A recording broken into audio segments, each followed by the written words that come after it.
Hey guys, you have the verbal widget here. You got the old widget guy. And what this video is, it's going to be, I think someone's coming out to purchase the old girl.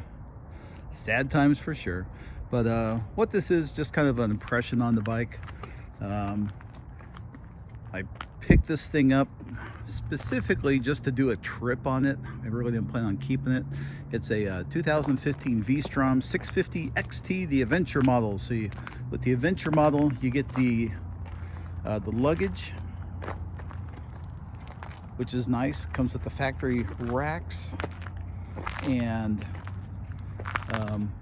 this model also came with the spoked wheels, which is really cool. This is like my favorite year. Gen 2 is my favorite year of Vstrom. So you get the spoke wheels, and then you also get the beak. So that was cool. And it also comes with this kind of a optional screen with the little wind deflector right here. So anyway, I picked this thing up. It had 8,000 miles. I think it has like 15, 16, something like that. Put almost 5,000 miles crossing the USA on this thing. I went through, put tires on it, went through the bike, did oil changes, fluid changes, and then I took off without really riding it much, and head off for South Dakota. Went through New Mexico, Colorado, Idaho, I mean, you name it. Wyoming, and did the Badlands on this. Went all through South Dakota, did the Devil's Tower. After I left there, I went up into Montana, did Glacier Park on this, and then came back down through Idaho, Utah, Arizona. So like I said, this is my favorite year of the Vstrom, the Gen 2s. I just like the big dual headlights up front, and I like the looks of the bike. I like the fact that if you do ding up these side panels, it's just 3 screws. You can get another one, either new or off eBay. Spoke wheels is the best way. This one came with the Givi Trekker skid plate, and it's a good skid plate for the bike, because these aren't really off-road machines. A lot of guys do take them off-road more than I did, but yeah, I mean, you can put the off-road tires on it. They come with a 17 rear and a 19 front. They come with tubeless wheels, which is really the reason I picked it up, and I didn't take my Tenere this year, because I didn't want to mess with tube tires, flats, etc. The seats, you can get optional low seat and a tall seat. This is the standard seat. I put a seat cushion on it, and I'm 6'1", 6'1", and having that extra cushion on it brought the bike up. Also, I put the foot peg lowering kit on it, and that helped a bunch. And also at the time, I had put the handlebar risers where they bring it up and back, and I put the 1.125" bars on it. They come with these 7/8 bars, but having the bigger bars on, they give you a little more flex. It's a lot more comfortable than this bend. That made all the difference. Since I was selling it, I just put it back to stock. And I had also gotten a Poog touring screen, which I use one on the Tenere. It works fantastic. I put one on here. It worked fantastic. It doesn't have the little spoiler on it, but it doesn't really need one. So the Poog touring screen is my recommendation for these. They're about $100, but they're well worth it. Most of my trip, I could just leave the visor open, and I would get no debris or bugs in my through my face shield. The worst part about the Vstrom is the suspension. This is basically 1970s suspension, 43 millimeter tubes, no cartridges, no adjusters. The Gen 2s are the last year with the adjustable caps. If you have a Gen 3, the latest version, you'll have to buy these separate, and they're not that expensive. But I did change the fork oil before my trip, and it works okay for what it is. Suzuki really missed the boat on this bike by not putting the Vstrom 1000 front end with the upside down forks, the bigger brakes, and the better rear shock. I mean, that would have made this bike. I mean, this thing, yeah, that would have totally made the bike. The key things for this bike, for one, is the price. You know, you can get something like this for about 4,000 bucks, 8,000 miles, you know, maybe 5. And after my trip, I came back and I had been riding it daily to work, which is 25 miles up, 25 miles back. I go through about 20 bucks a week in gas. Just, you know, I'm kind of lucky. I just hop on the freeway and hop off and I'm there, and then same way coming back. But this motor is world famous for its toughness and durability.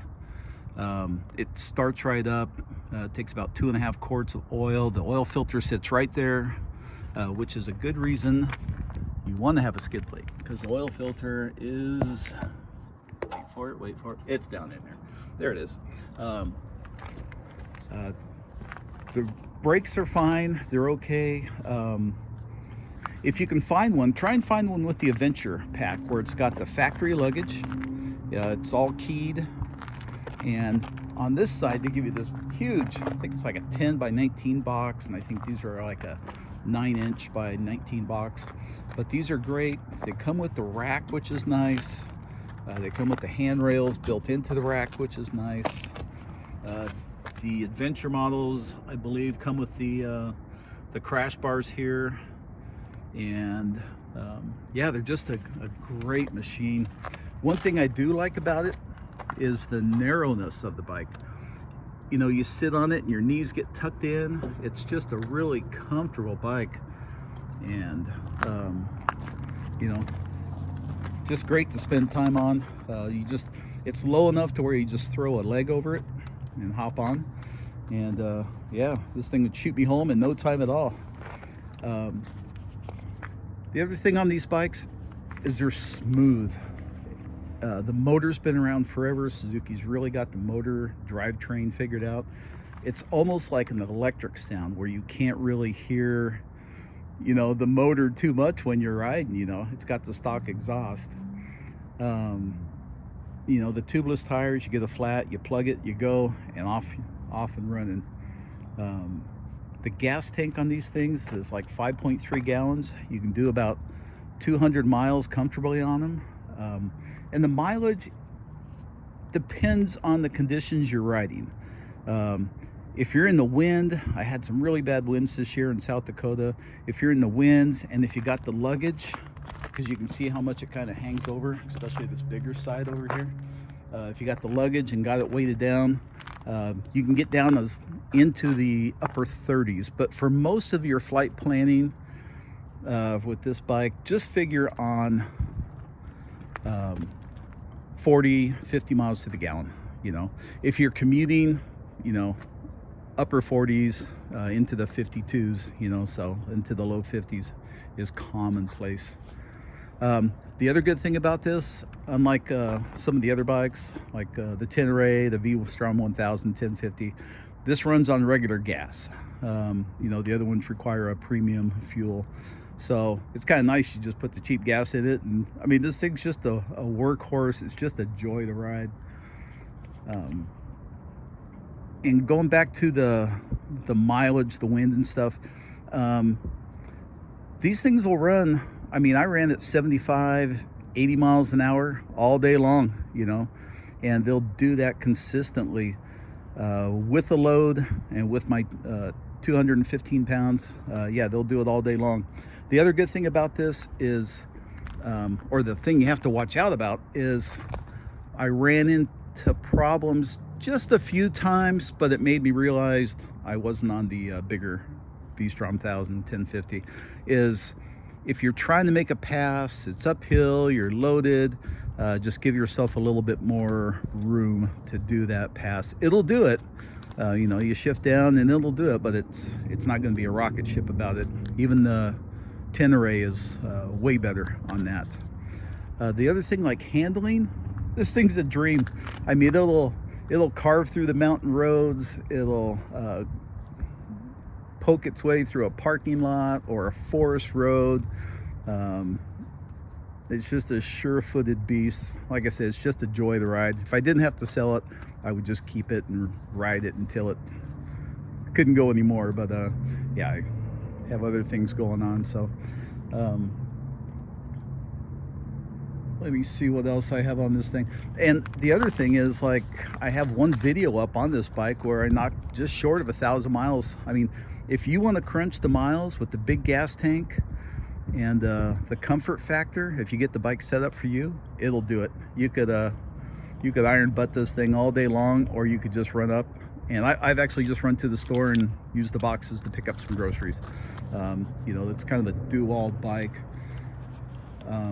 The seating from the factory is really just built for the shorter riders. You know, I'd say like 5'8", something like that. So once you get long legs and in the 6-foot range, you know, just, you know, drop the pegs, put a pad on the seat, or buy a tall seat, you're good to go.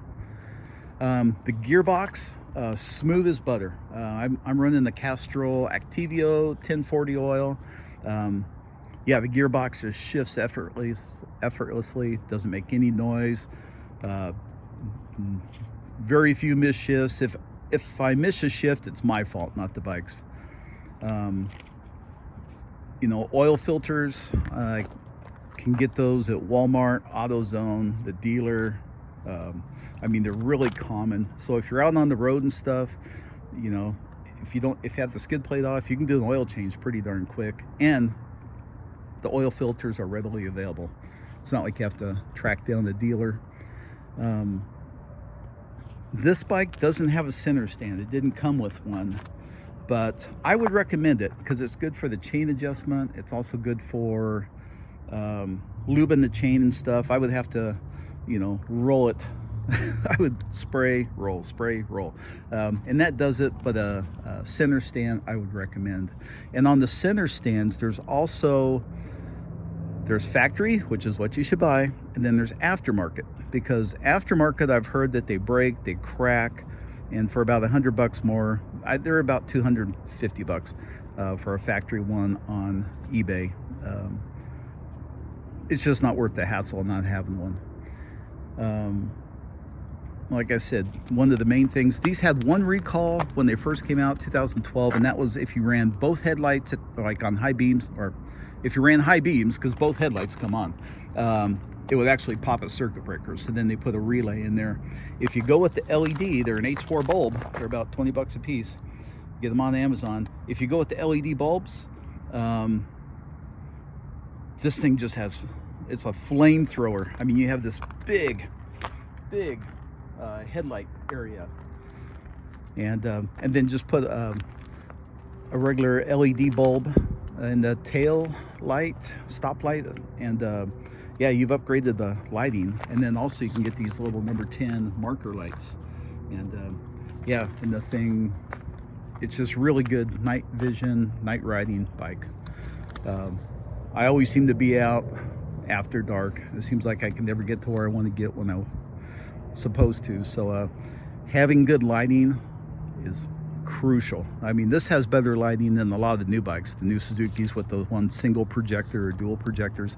This thing's a flamethrower at night. Just trying to think. I think that's about it for this guy. I just love it to death. You know, handling, you can scrape those these foot pegs, no problem at all. You know, I've left a trail of sparks on the road. Yeah, maintenance is a breeze. Air filter, excuse me, I changed the air filter when I first got this one. It's actually an hour job. You know, I just followed a YouTube video, and you know, you pop these off, the tank comes up and off, and I just pulled the whole thing off and put a new air filter in, and I was done. I was surprised how easy it is. You know, it looks intimidating, and I can't say anything about the Gen 1s or Gen 3s, but for the Gen 2s, I thought it was a fairly easy job. You know, an hour and you're done. I think that's about it, guys. I just wanted to give a shout out to this bike. If you guys are thinking about buying one, you know, like me, I had a trip coming up. This was perfect. You know, I mean, this checked all the boxes. It got me there and back. I didn't do any maintenance to it other than before I left. I just went through the lubed everything up and changed the oil and grease and fork oil and stuff like that, and filters. But as far as a bike that'll get you home, get you there, this is the one. Braking power, even fully loaded, really good.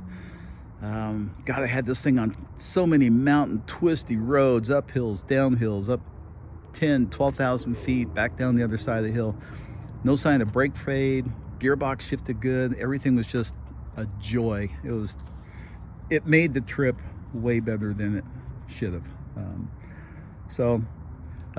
You know, you're not going to get your cruise. This one doesn't have the fancy electronics. The Gen 3s have the rider modes. My personal thoughts on that is, if you're not buying my personal thoughts nicely is, you don't need the stinking cruise. I didn't even run a throttle stop. And the rider modes on a 650 bike, I don't really think I need them. That's me. You know, there's enough gear selection, throttle control with higher gears and, you know, stuff like that, to where it's not going to be unmanageable. So anyway, guys, yeah, this will probably be the last time you see this thing. I'll edit this thing out. I just don't have enough good things to say about it.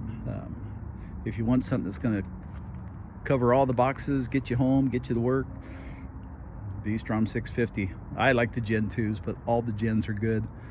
And yeah, that's all I gotta say about it. Widget guy out. Have a good day.